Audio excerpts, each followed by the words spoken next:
Ang sabi ng Panginoon, subalit, pinili ko kayo.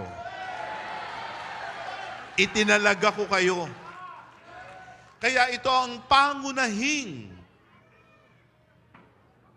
katangian ng kabahagi ng tunay na iglesia ng Panginoon. This is really what makes us distinct.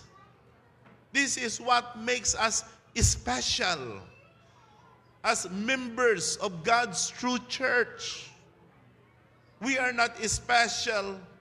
We are not extraordinary because we have in our membership actors and actresses, celebrities and politicians and rich people.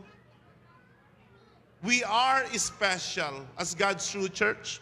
We are exceptional, extraordinary people because God chose us.